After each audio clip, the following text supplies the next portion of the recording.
I have a motion on the consent agenda? So moved. Second, discussion. All those in favor?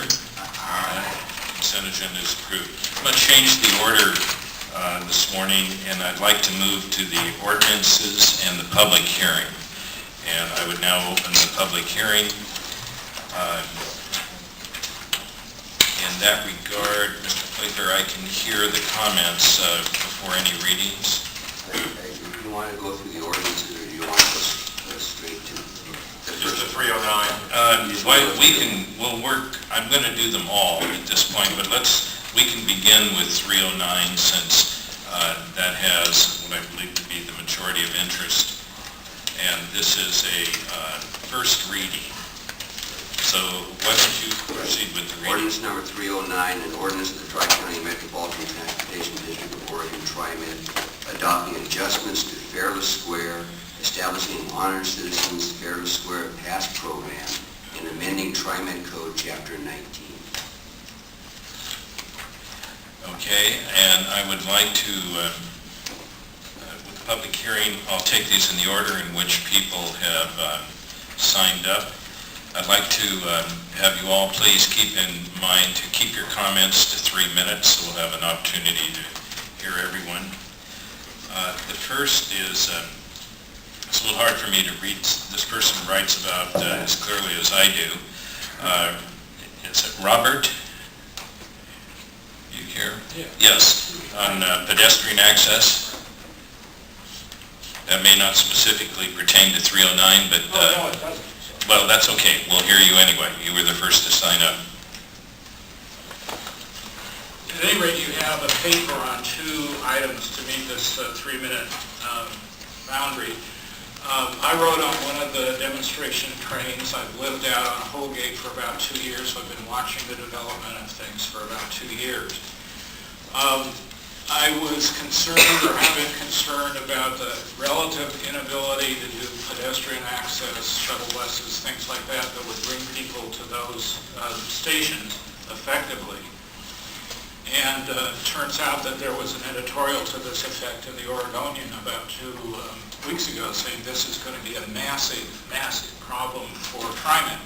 So I wrote back to the Oregonian and I said, no, not if you approach it a certain way and break up the problem. It's not necessarily going to be a massive problem. So the Oregonian will have a comment of mine, I guess, soon about that. But basically there is a problem about kids, adults, families, whatever, accessing light rail, particularly on the Green Line, because it's adjacent to a freeway. And so most of the stations have been built around ideas that are 10 or 20 or 30 years old that are basically park and ride lots. So most of the access is by private automobile off of arterial streets. That leaves an awful lot of people out, and that leaves a whole lot of the reason for doing transit as an alternative to highways at all.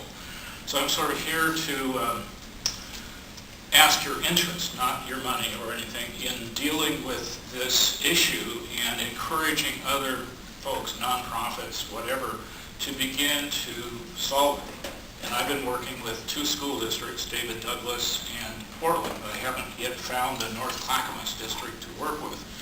These are a good place to start because it's the kids and their parents, whatever, who are beginning to use the Green Line to interact around the region in ways they couldn't before. So that's point 1. Second point, I've talked to a couple members of the board already. I believe that you have, with the huge investment we've got in the system, an opportunity to actually make some money by selling educational services to other districts in the country about how to plan, how to do maintenance and the like.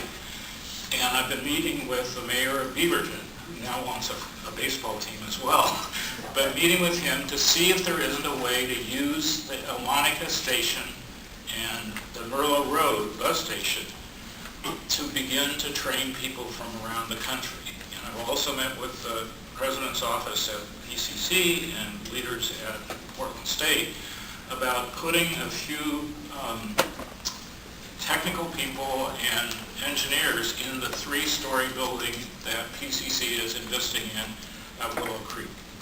And That's my main point here, is you may be doing something like this. My guess is you're not. And this is a product that you have because you're so far ahead of other people in the country.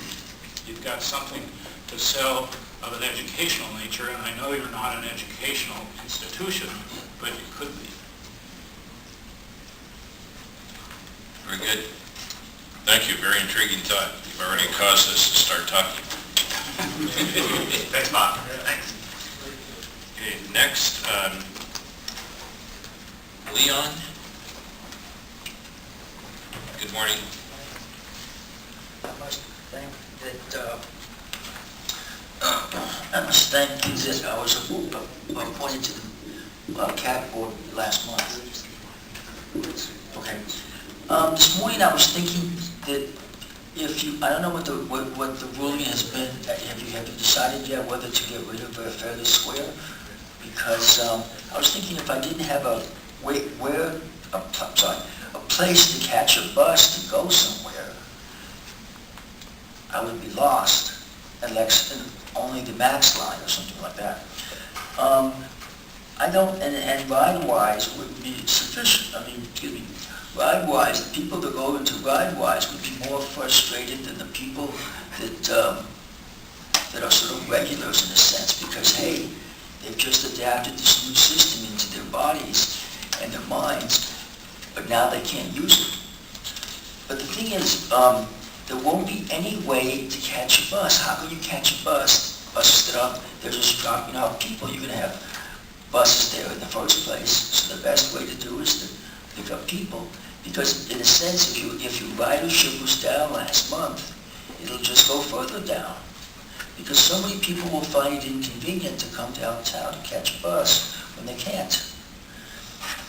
And let's see, you know, what if you have to go up to 23rd Street to catch and to pick up my prescriptions, and then you would have to go to a doctor's appointment at OHSU, where you're going to catch the 8 or the 15 or something like that. And occasionally checking fares will be a stumbling block for many people who don't pay fares. Or what you can do perhaps is to make it even more difficult for the people that like to skip out, is to cut off Lloyd Center is Fareless Square. I mean, you have to pay to get on the Max. Otherwise, you have people wandering around saying, "Hey, can I see your fare?" You know, or else use the machine. And also, why not put a ticket machine on the new Green Line? Because there isn't one there. That's about it. But it's not that important. I just want to say, where are you going to catch a bus if you have to go somewhere?